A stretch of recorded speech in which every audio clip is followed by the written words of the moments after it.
Good morning or good afternoon, depending on your time zone. My name is Sarah Seeloff, and I am the outgoing executive director at the Center for Creative Land Recycling. And it's my pleasure today to introduce Kat West from Skeo Solutions, who's coming to us from Portland, Oregon, and is going to give us a talk about Superfund. And the title of this webinar is Superfund Redevelopment is Easier Than You Think. Kat has a wealth of knowledge, and we're super excited to have her with us today. Before we get started, just a couple bits of housekeeping. The materials and a recording of the webinar will be available after. We'll post them on our website. You should also receive an automated email.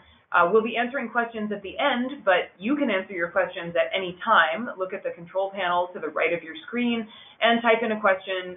Type in your questions as they come up, and we'll look forward to responding. And then finally, keep an eye out for our webinar survey, which will follow this webinar. Your feedback is really important to us and helps shape our future programming.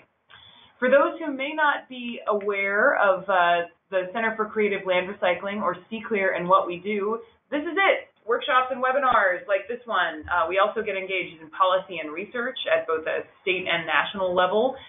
We provide some consulting, and we are a technical assistance to brownfields communities provider for regions 2, 9, and 10 under a grant from the US EPA. And you can check out our website and also reach out to some of our staff. My successor, Meredith Hendricks, is listed there, and we're super excited to have her with us. Hi, everyone. All right, next. Thank you, Meredith. So you can follow us on social media, because the fun doesn't just end with webinars and workshops and national newsletters, which you can sign up for at our website as a side note, but you can find us on Facebook, LinkedIn, and Twitter.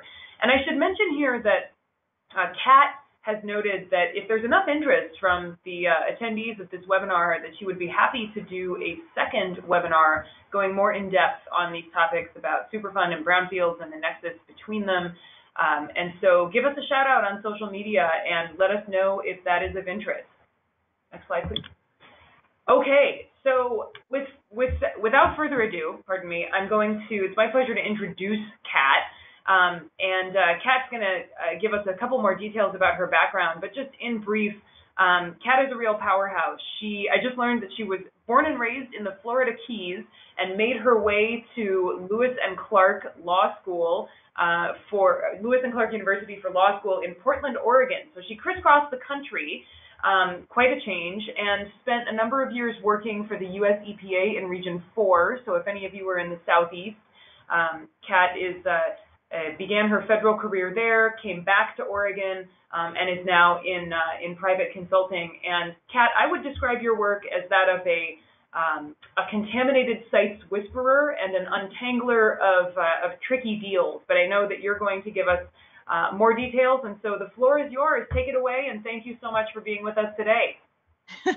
Well, great. Thank you so much, Sarah. You are absolutely fabulous, and thank you for inviting me to share information on this important topic. I'd also like to put out a big welcome to Meredith Hendricks, the new Executive Director for CCLR, and a shout out to Yelena, who's in Mission Control and who's going to be running this webinar behind the scenes.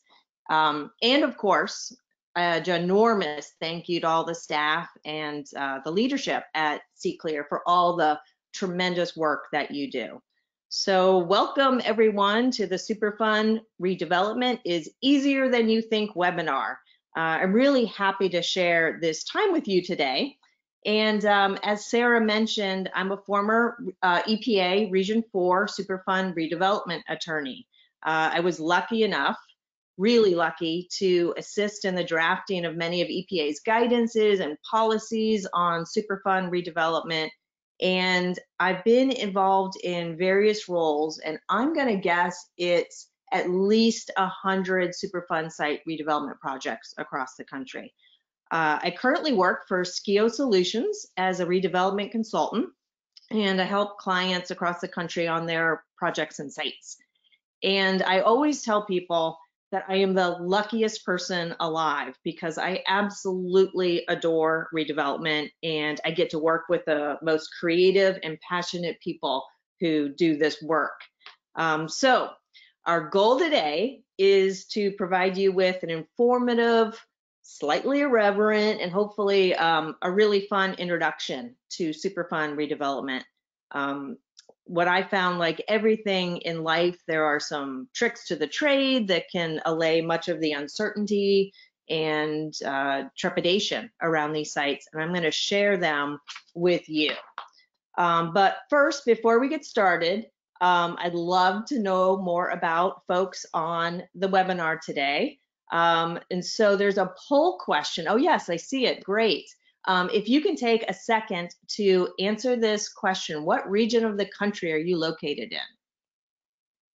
And we're gonna, I think, wait to see what the answer is.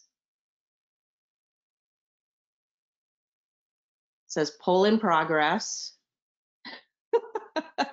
Technology. Oh, there we go. I love this. I love technology. So it looks like most people are calling in from the Midwest and the South.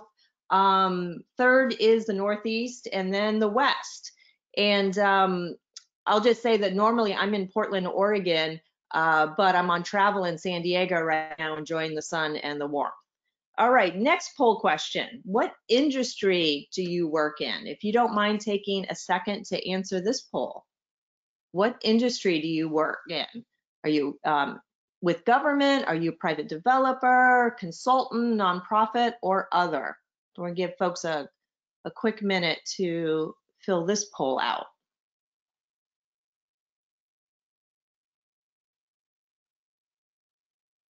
And there we go. So it looks like most people are in government. We have lots of consultants on the line, nonprofits, and other. I'm really curious what the other is. Well, thank you for filling that out. Two more poll questions. The next is, what is your level of experience with brownfield redevelopment? And then the next question, just to let you know, it's going to be, what's your experience with Superfund redevelopment? So I'm breaking those two apart. So what is your level of experience with brownfield redevelopment?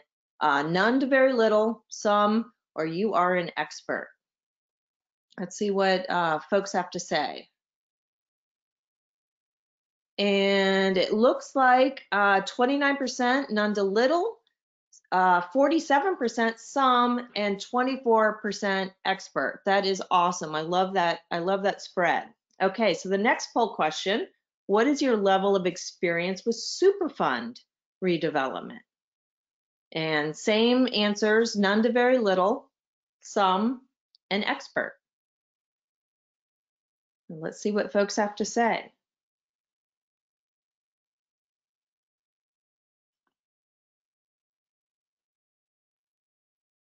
And okay, the results say 47% none to very little, so fantastic. I'm really glad you're here for the introductory session. Some 42%, still fantastic for this session, and expert 11%.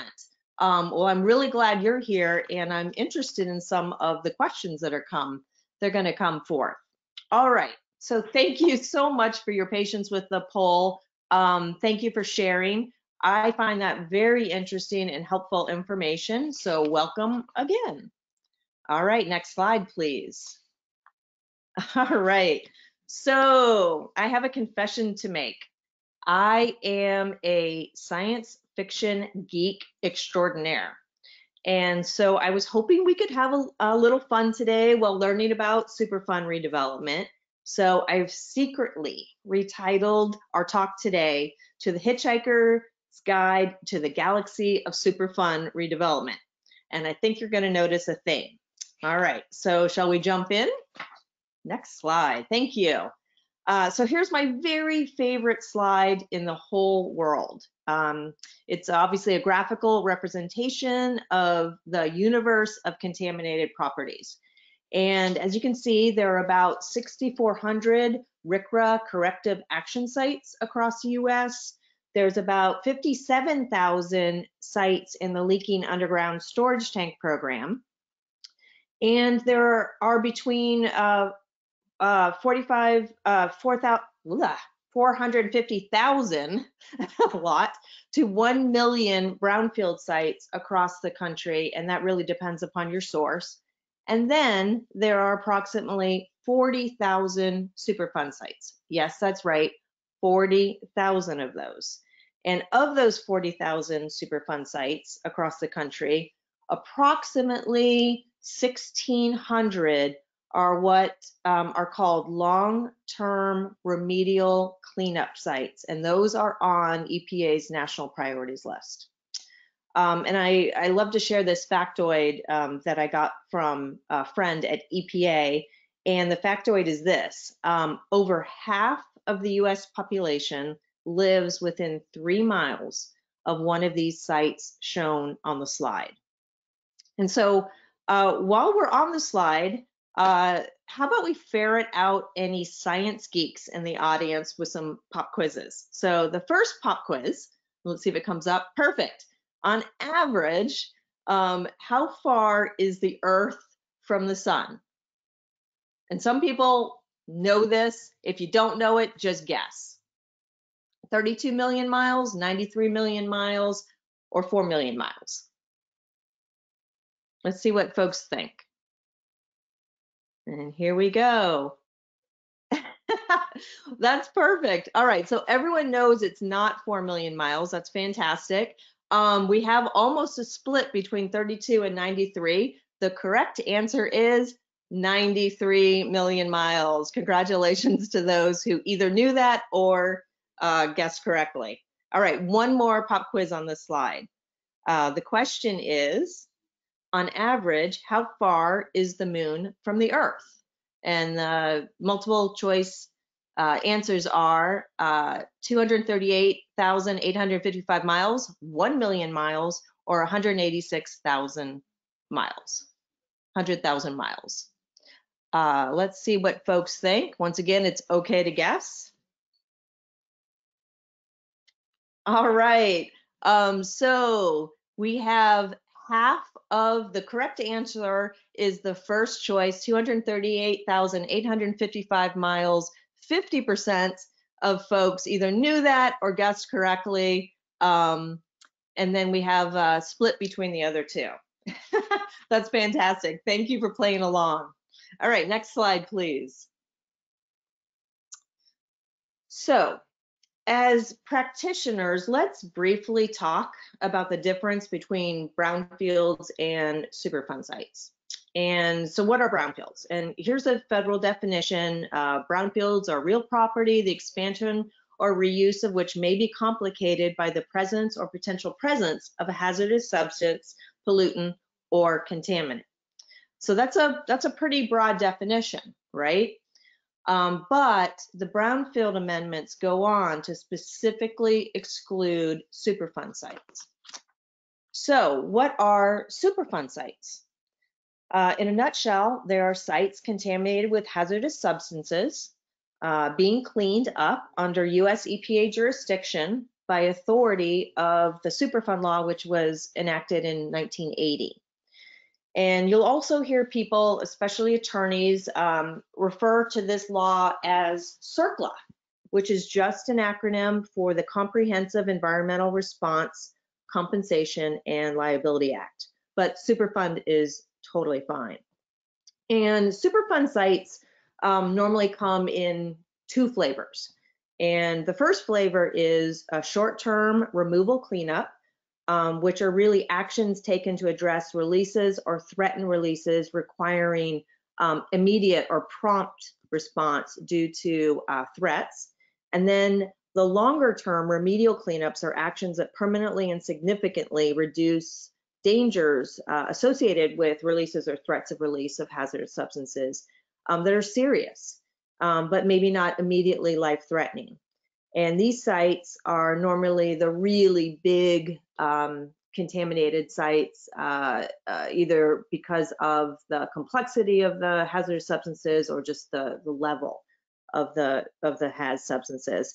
And these sites are listed on EPA's National Priorities List, also known as the NPL, and this is the 1,600 sites that I mentioned earlier. So the good news is both removal and remedial Superfund sites can be redeveloped, and the strategy for successful reuse and liability protections is very similar.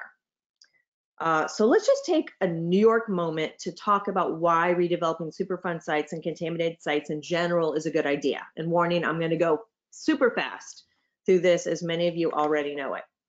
Number one, location, location, location. Many Superfund sites have advantageous and desirable locations, and they've been redeveloped into retail, business parks, housing, warehouses, recreational facilities, and the list goes on and on. Number two, of course, all the, next slide, please. All the community benefits, which includes jobs, includes increased tax base, removes blight, and a sense of community restored. Next slide, please. Number three, redevelopment helps prevent urban sprawl, which is, of course, a major contributor to greenhouse gas emissions and climate change. Next slide. And here's why. I love this statistic. Redevelopment is one of the solutions to climate change. For every acre of contaminated property that gets redeveloped, we save 4.5 acres of greenfields. And these greenfields, as you know, act as both a tremendous carbon intake system, a carbon sink it's called, and as green infrastructure to mitigate extreme weather events such as floods. Redevelopment also encourages compact growth that reduces transportation-related greenhouse gas emissions up to 40%. And of course, we build more resilient communities. So if you'd like a copy of this George Washington study where the graphic is from, feel free to send me an email and I'd be happy to send it to you. Next slide. And that was fast, I know, but speaking of fast, another poll question. What is the name of Han Solo's very fast interstellar spaceship that's seen here? And so your three choices are the SS Enterprise, the Rocinante, or the Millennium Falcon. So let's see what folks think. Dun, dun, dun. And here we go. So the correct answer is the Millennium Falcon. Most folks know that. The Enterprise is actually from Star Trek, and the Rocinante is from a really new show, but they're all spaceships, so congratulations. All right, next, let's do another poll question. How about on this one? All right, so the next poll question is, this is a little bit harder. When was the year the very first Star Wars movie was released? And Star Wars geeks always ask which episode. So episode 4, A New Hope. This was the one that was released when Luke Skywalker was first introduced. 1980, 1977, or 1983? Let's see what folks think. Dun, dun, dun. We definitely have some sci-fi geeks out there. 65% of you knew that 1977 was the year it was released. That's amazing. I don't think I've ever seen someone or an audience get that correct at that level. So congratulations. All right, next slide, please. All right, so let's get down to brass tacks and let's talk about why it's easier than you think to redevelop a Superfund site. Next slide, please.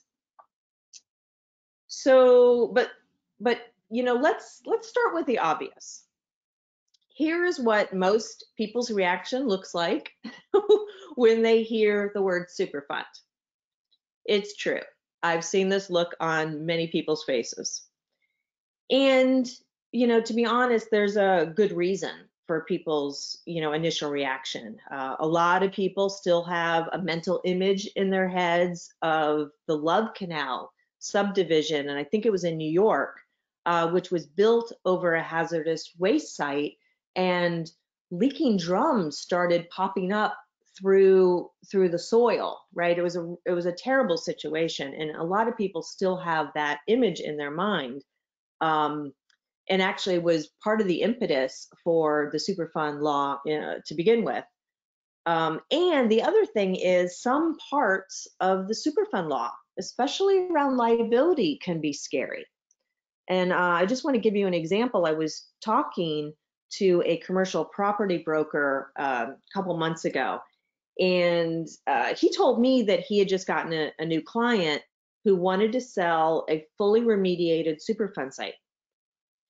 I was excited for him, but this broker called it a dog of a site and said it would never sell because it was a Superfund site.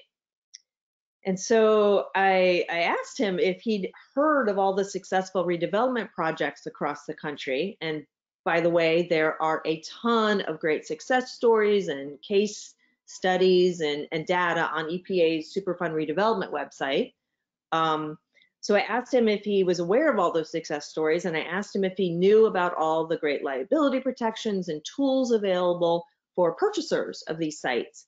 And he about fell off his chair. He got really excited, and I spent the next 2 hours connecting him to all the great resources and explaining this to him, which is a very roundabout way that brings me to the movie The Matrix. Next slide, please. And while I can't honestly say that the commercial broker's transformation was as earth-shattering as Keanu Reeves choosing the red pill of knowledge over the blue pill of ignorance, if you remember that famous scene in the movie. But I can say it felt as exciting to me. It was really fun to work with that broker and get him knowledgeable and get him excited so he could, I think, better serve his client. So let's do a quick pop quiz. For those who are fans of the movie The Matrix, what is the name of the lead female character in The Matrix? Select one of the following: Neo, Trinity, or Barbarella. I love seeing how many folks really know these various movies. And love it. So most of you knew that Trinity is the lead character. Neo actually is the male character. That was Keanu Reeves, and nobody chose Barbarella, although it is a fabulous movie from, I think, the 50s.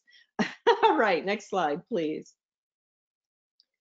Okay, so now we know why this broker was excited to learn that someone might buy his site. Why might a buyer be excited to buy a Superfund site? So let's go through the strategic advantages to redeveloping a Superfund site. And this is for both local governments and private developers. First, Superfund sites are some of the most thoroughly environmentally characterized sites around. And I've heard it over and over again that the unknowns are what kill sites, delays and unknowns. And with a Superfund site, you normally start with a thoroughly environmentally characterized site. So nothing's ever 100%, of course, right? We live in the real world and every site is different, but this is usually where you get the certainty that a lot of redevelopers and local governments crave when you're developing a Superfund site. So second, cleanups are done by the potentially responsible party, also known as a PRP, or cleanups are done by EPA when there's no viable PRPs around. This is a big difference with brownfield sites and voluntary cleanup programs. A purchaser of a Superfund site does not have to conduct the cleanup. Yay!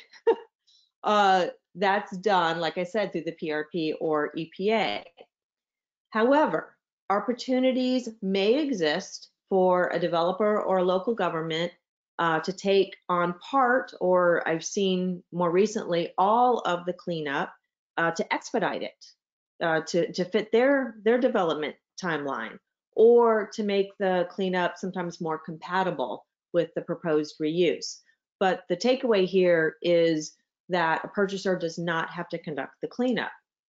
Another beautiful certainty that you can fit into your redevelopment strategy. So number three, Redevelopers of Superfund sites can also avail themselves of really, really awesome liability protections. Being a Superfund site is no longer a deal breaker in commercial real estate transactions. It can actually be an advantage. So stay tuned. We're going to talk a lot more in depth about liability protections in a few minutes. So fourth, EPA provides the most fantastic support, resources, and tools for redevelopers of Superfund sites. And we're also going to talk about that a little bit more. And even though brownfield grants are generally not available to Superfund projects, there are other federal, state, and local government agencies, grants, loans, tax incentives to encourage redevelopment of contaminated properties. So next slide, perfect. Okay, so here's we're getting into the meat. I want to share with you my 5 key steps for a happy and successful Superfund site redevelopment project. First, you really need to understand the site status. So is this a removal or remedial site? Where is it in the cleanup phase, et cetera, et cetera. And you need to understand the future anticipated actions. What's coming up in the cleanup? You know, how far along is it? What's the timeline? And any restrictions, including engineering controls and institutional controls that may impact your redevelopment plans. The good news is, oftentimes EPA can provide that. Second step, you must make a determination, again with EPA's support and information, about whether the site status and any current or future restrictions are compatible with your proposed reuse. And I call this the compatibility test. This is important. I remember a situation when I was at EPA where a developer was about to buy a site, I think it was in Georgia. And at the last moment when I was, they called EPA, thank goodness. And she wanted to discuss the site. And when she learned that she wasn't really able to punch pylons through the existing cap, she walked away. And you know what? That's okay. Not every site is going to work for every proposed use. And so you have to determine up front if your proposed reuse is compatible with the site. The good news, and this is important, the good news is that EPA is often willing to work with a redeveloper or a local government to adjust the cleanup to make the reuse work. And in fact, EPA really likes to identify the reuse as soon as possible in a cleanup because it affects the cleanup and it affects the outcomes. It really affects the exposure assumptions, and the cleanup can often be streamlined and really accommodate what the proposed use is going to be.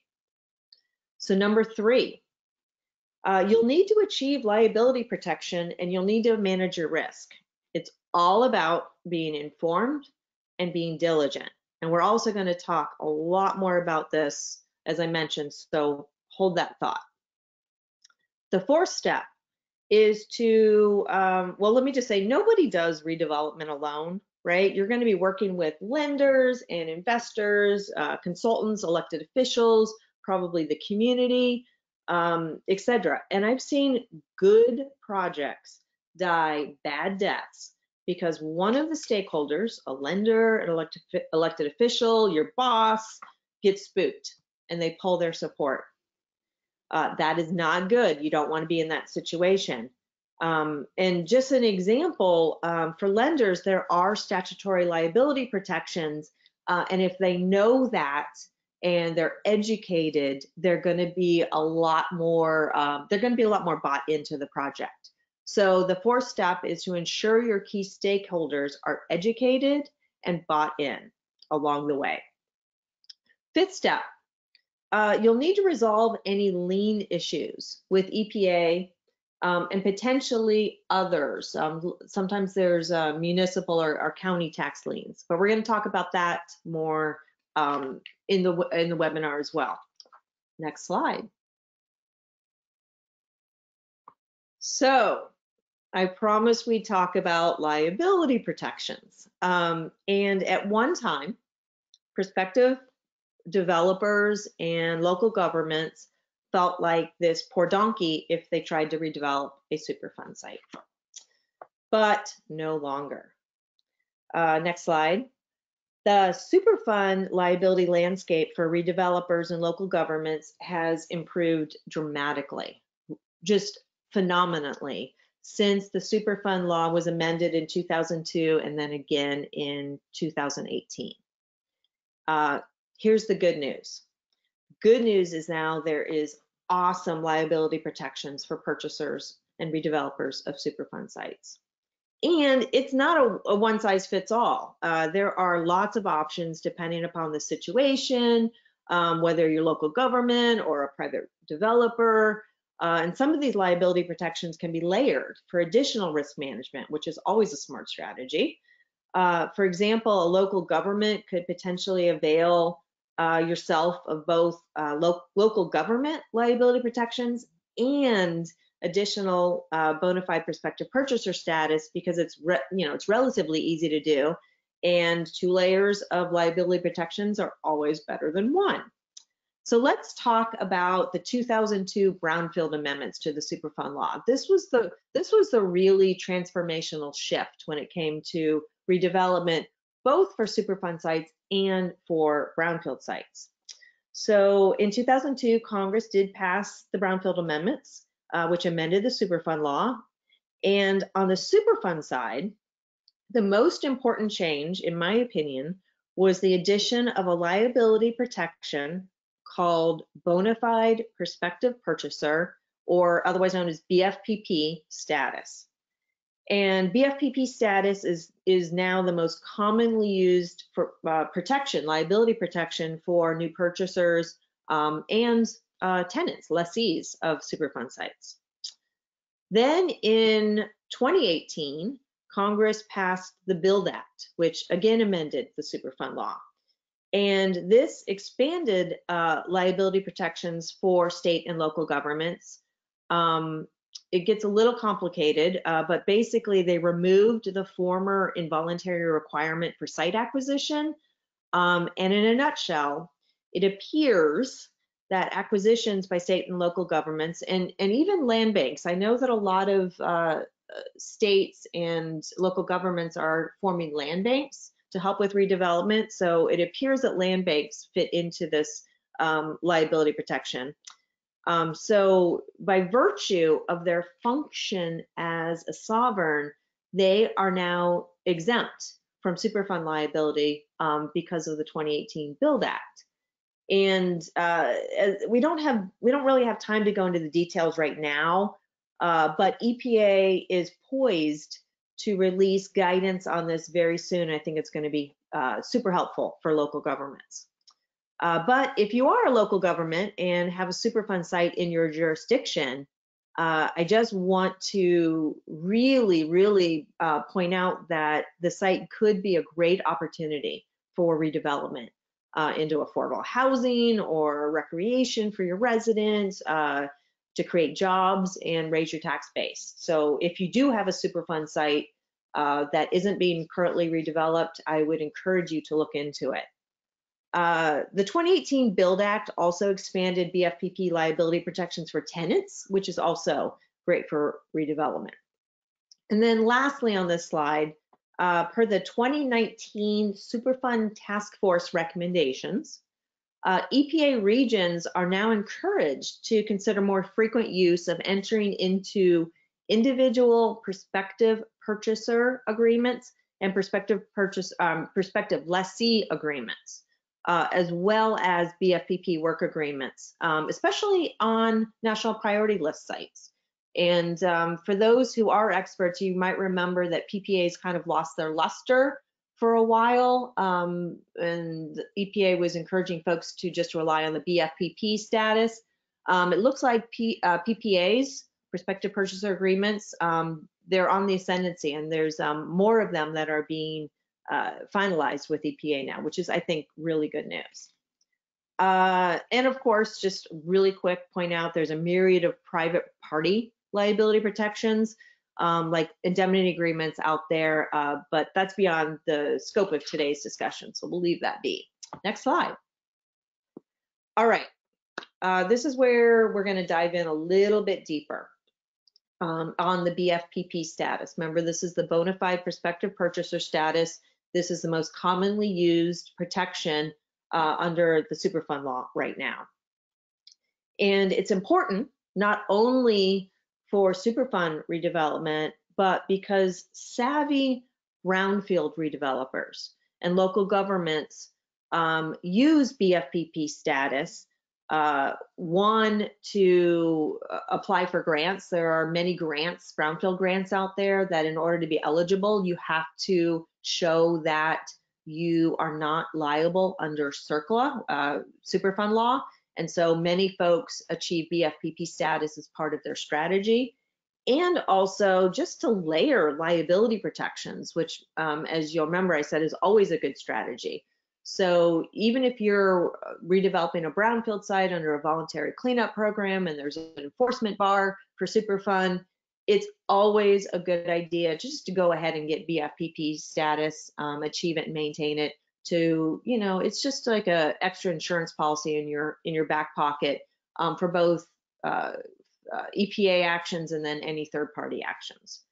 All right, so I've told you why it's important. The first thing to know is that BFPP status is designed to be self-implementing, meaning that the prospective purchasers and local governments don't need anything from EPA in order to achieve the status. And the goal of that self-implementation was to enable prospective purchasers to save time and costs, in part by reducing EPA involvement in these, these transactions. However, I strongly recommend that all prospective purchasers work very closely with EPA and your consultants before purchasing a Superfund site for reasons that will become abundantly clear. The second thing to know is that you must achieve BFPP status before, and I'm going to say it again, before purchasing the site in order to get this liability protection. And then you must maintain BFPP status for as long as potential liability exists. I'm going to tell you a story. When I was at EPA, I received, I don't know, maybe 5 to 10 frantic phone calls from prospective purchasers of sites who found out right before purchase, I mean, like at the closing, that they needed to go through some steps before the purchase to avoid Superfund liability. And luckily, able to talk them through it. They slowed down the closing and everything was good. But I received at least 2 very frantic phone calls from people who had purchased Superfund sites without going through the steps. If you take anything away from this webinar, let it be this. Do not be one of those people. Always achieve this status before you purchase. And that brings us to the steps, or the 8 criteria necessary for achieving and maintaining BFPP status. So the 8 criteria are broken down into like 2 categories. The first 3 in the white text are known as the threshold criteria. These are the criteria that need to happen before the purchase. And then the next 5 that are in the orange text are known as the ongoing obligation criteria. And these are the criteria or the steps that need to happen after you purchase in order to maintain the BFPP status. So you can achieve it, but then you can lose it. So this is where the informed and diligence comes in. You need to be informed what these steps are, and then you need to be diligent in making sure that you follow the steps. So remember what I said, that Superfund BFPP liability protection, the BFPP is not required to conduct the cleanup, and that's true. However, the BFPP is required, number 5, to take reasonable steps to prevent any future releases and prevent exposure. So, of all the criteria, of all the 8 steps here, my experience is that number 5, these reasonable steps criteria, is the one that causes people the most heartburn, because reasonable steps is not defined in the Superfund law. And depending on the site, it could mean maintaining a fence or a cap or creating a berm if there's an unexpected release, etc. But it's not the actual cleanup. It's really just to prevent future releases. And that kind of makes sense, because the landowner is the best steward of the land, and they're there. So here's the good news. The good news about these 8 steps, these 8 statutory criteria, is that EPA has guidance that goes in depth. And I cannot remember how long this guidance is, but it's like 30 pages. It was released in 2019. It's an update of an earlier guidance, and it goes through each of these in quite a bit of detail. So EPA is giving, like, signaling quite a bit about what it considers to, be the 8 criteria and what you need to do, and where it will use its enforcement discretion. So that's great, EPA signaling. The second good news is that EPA has a tool that it provides called a comfort letter or a status letter. And if you ask for this in advance, EPA will actually list out what it believes the reasonable steps are for your particular site. Super helpful, right? It's not exhaustive and it's not legally binding, but it's extremely helpful.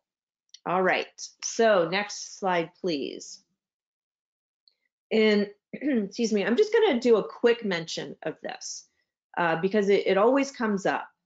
EPA does have the authority to perfect 2 different types of liens on Superfund sites. The first is called a Superfund lien, and the second is called a windfall lien. And the windfall lien is the one I'm going to talk about right now. Sometimes, when there's no viable, potentially responsible party or PRP to clean up a site, EPA will spend significant money to clean up that site. And if a BFPP buys the site well below market value and reaps a kind of a huge windfall at taxpayer expense, depending upon the situation, EPA will want the BFPP to pay back some of that windfall. And the good news is there are situations where EPA will not ask for that money back, and this is all in EPA guidance. But if EPA does want some of the money back, the BFPP has the option to enter into a settlement agreement up front. There's your certainty, or you can wait until you sell the site and pay EPA back. So there's some options there, which is really good. And again, there's just all this great news, but the great news is that EPA will generally let you know if they will want any of the money back up front. So you just need to ask for that information to be included in a comfort or a status letter, and then go through some steps with EPA. And then I realize this is one of the more complicated issues, so feel free to email me or call me after the webinar if you want to talk through this some more. But the good news is there is certainty up front. Next slide, please. So we are going to do, this is my very favorite TV show, by the way, and we're going to do 2 quick pop quizzes. First, what popular TV show is this? X-Files, Star Trek, or Ancient Aliens?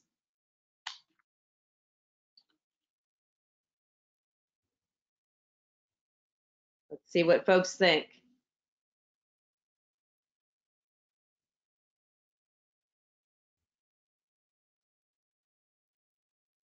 X-Files, Star Trek, or Ancient Aliens?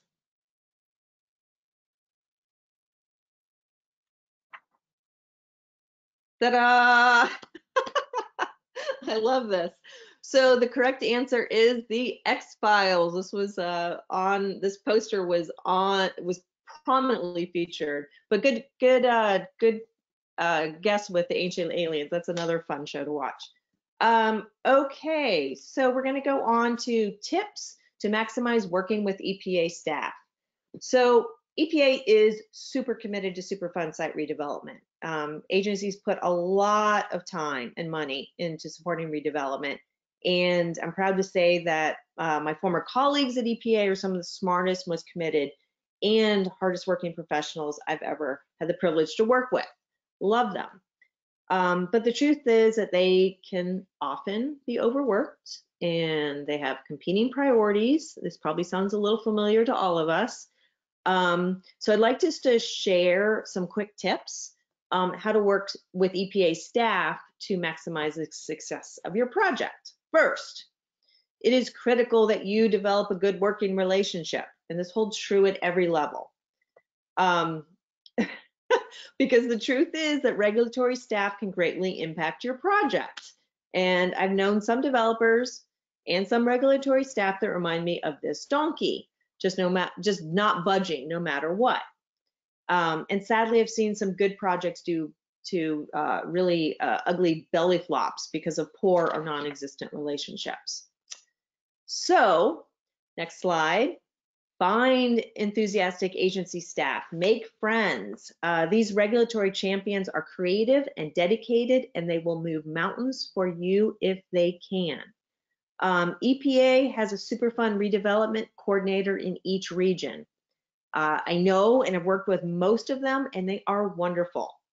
Be very nice to this person and to the site team. My second tip is don't be afraid to ask for as much support as you need. It doesn't hurt to make EPA staff jobs a little easier by getting educated like you're doing now and hiring experienced consultants. But the important thing is don't hesitate to ask for help and support. So next slide. And that brings us to the Superfund Redevelopment Toolbox. There's a lot more tools than this. These are just the highlights. I mentioned the SRI coordinators. I want to call out just a few of these. The first is the top 10 questions to ask when buying a Superfund site. And I'd like to give a little special call out to my former EPA colleague, Bill Denman, who co-wrote this fact sheet with me quite a few years ago, but it's still an excellent resource. There's also the revitalization handbook. There's tons of EPA guidance. And then there's site-specific tools. I already mentioned the status and comfort letter. There's reuse planning, which I think is especially helpful if you're a local government. And then there's the PPI tool, which is short for Prospective Purchaser Inquiry Tool. This is super helpful when you need to sit down with EPA and talk turkey about, the site status and liability protections and all of that from the 5 tips. Next slide, please. Here's a quick list of those SRI coordinators. You don't need to scribble frantically. C-Clear is going to make this available to you. Next slide.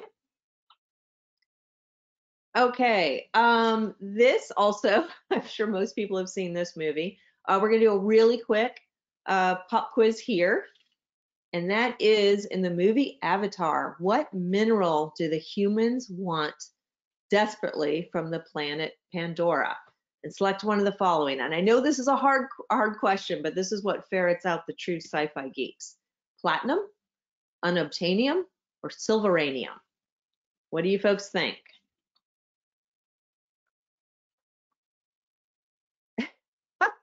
Wow, I am so impressed. The correct answer is unobtainium. Excellent, excellent job. Okay, so next slide, please. Takeaways.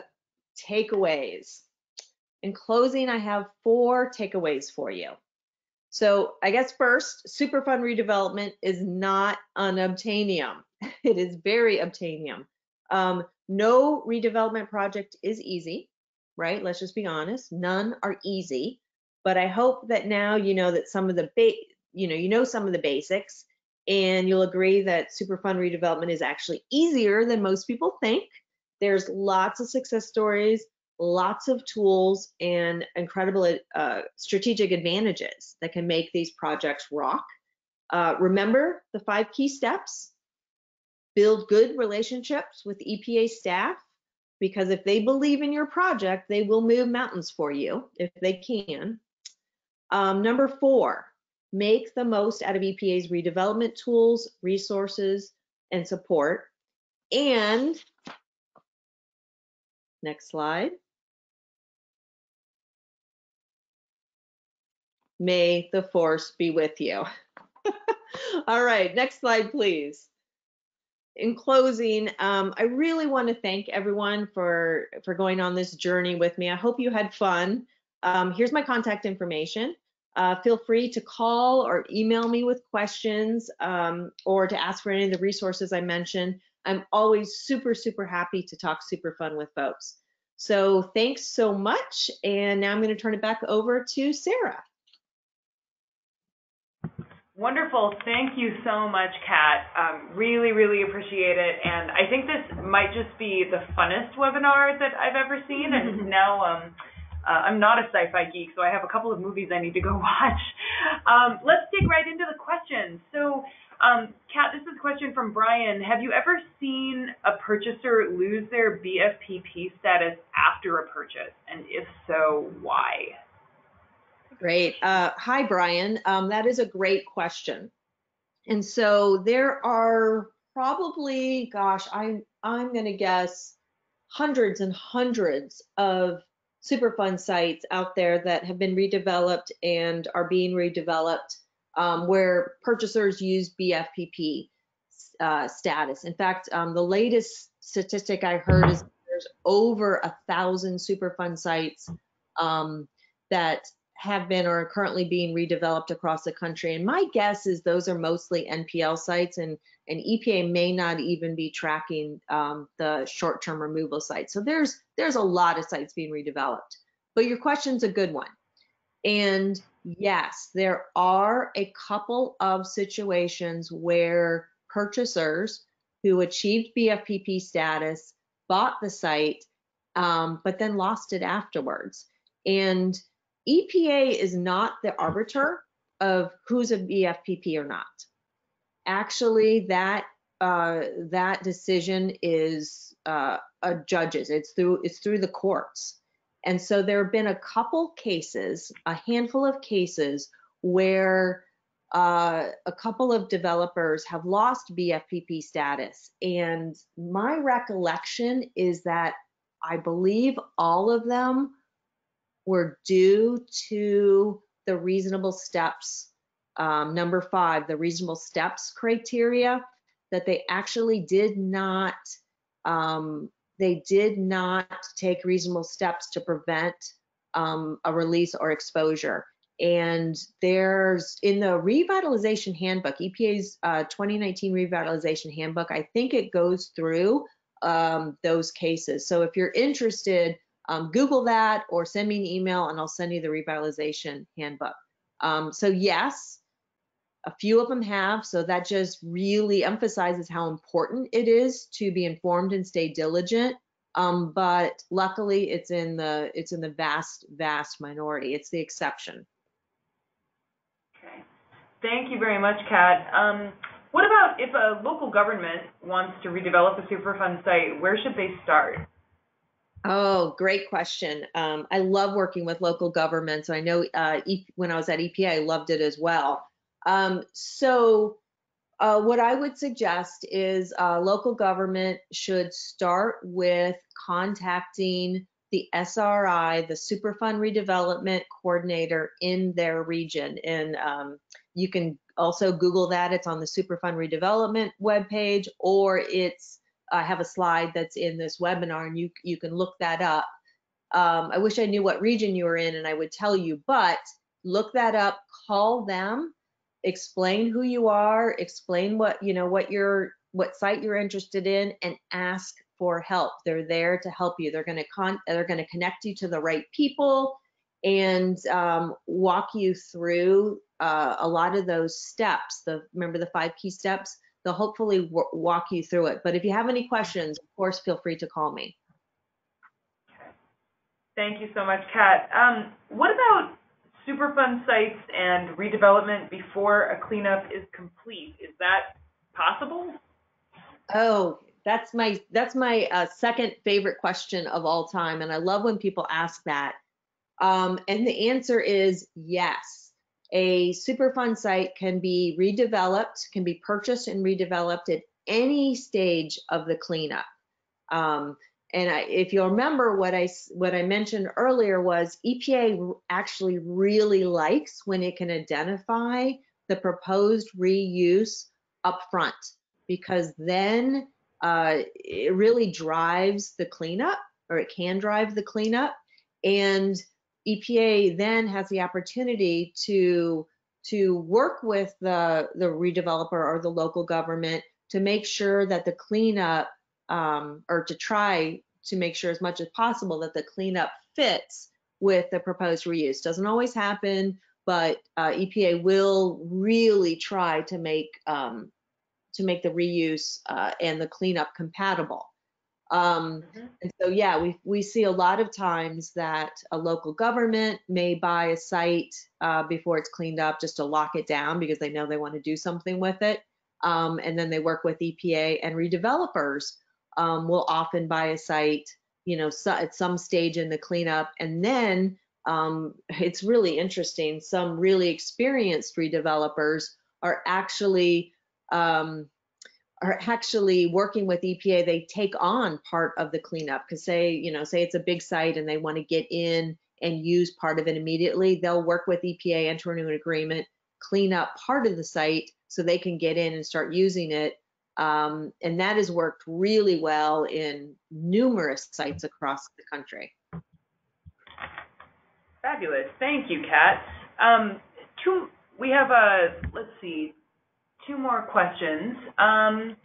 What about, here's one. Are there any new reuse ideas for properties where the redevelopment location is not optimal, like solar or wind? So I guess another way to put this question might be, what are the frontiers of Superfund redevelopment that you're observing? Yeah, another good question. So yes, EPA actually has a new initiative, a pretty new initiative called brownfields. And that's where, there might be sites that are on Native American land, reservation. And I know that a lot of tribes are looking at putting solar on some of their lands, or there might be lands that are, really good for whatever, renewable energy in some form or fashion. EPA also has, and I love this, has partnerships with different organizations across the country. I think they have one with the U.S. Soccer Association. I don't know if I'm getting the name right, but where soccer fields are going in. So maybe there's a site where it's really not appropriate to put, a large building for whatever reason, but soccer fields are a great alternative reuse. So if you go to the Superfund Redevelopment website, you'll see all of these success stories, and people get really creative because these Superfund sites do represent awesome opportunities. Great, excellent, and thank you, Kat. So last and final question, and perhaps your mention of the Superfund website prefaces this a bit, but how do I find information on a site's cleanup status and what restrictions might be in effect? Yeah, so of course you can Google the site itself, and it will bring up a website called CERCLIS, and CERCLIS is EPA's public database, and you can find usually some pretty good information there. So you can always start there and look at it, but sometimes it's not entirely thorough and it doesn't tell the whole story. So no matter if you go to CERCLIS or not, what I highly recommend is you call the SR coordinator, the Superfund Redevelopment Coordinator, and you ask for a prospective purchaser inquiry tool call where you get, you schedule a conference call or a face-to-face meeting, and you get to sit down with the site team, and they basically will give you a little mini briefing on the site status, and then you can talk to them about, your proposed reuse, and there can be a conversation about compatibility. EPA can never guarantee that anything's going to be compatible, but you can have a really good conversation. Bring your plans in if you have them. If not, just talk. EPA is really open to having these conversations and making sure that they get very educated redevelopers and local governments buying these sites who are going to be good stewards. So start with either the Circulus site or just calling the Superfund Redevelopment Coordinator. Perfect. Kat, it's 12 o'clock Pacific or 3 p.m. Eastern. So I think this actually is a great time for us to close things out. Any final words that you'd like to offer? I'm just super happy to be working with CClear and to be working with folks across the country. If you have any questions, please give me a call, email me, and I'd be happy to chat. Awesome. Thank you so much, Kat, and it is our pleasure to host you today. Thank you so much for bringing your expertise to our national webinar series. This has been highly educational and entertaining to boot, and it's always wonderful when we can bring those two things together. We will be sending out the materials and the recording for the webinar. We will also be circulating a survey, so remember, please do fill that out. And if you'd like to see a round 2 of this webinar going to maybe a more advanced level on some of these topics, then please do let us know. I think this is such an important topic, Kat, and there's a lot that brownfielders can learn from our cousins in the Superfund world. So just thank you again for bringing this to the airwaves, and we look forward to next time. Great. Thanks, everyone. Okay, thanks so much. Bye-bye.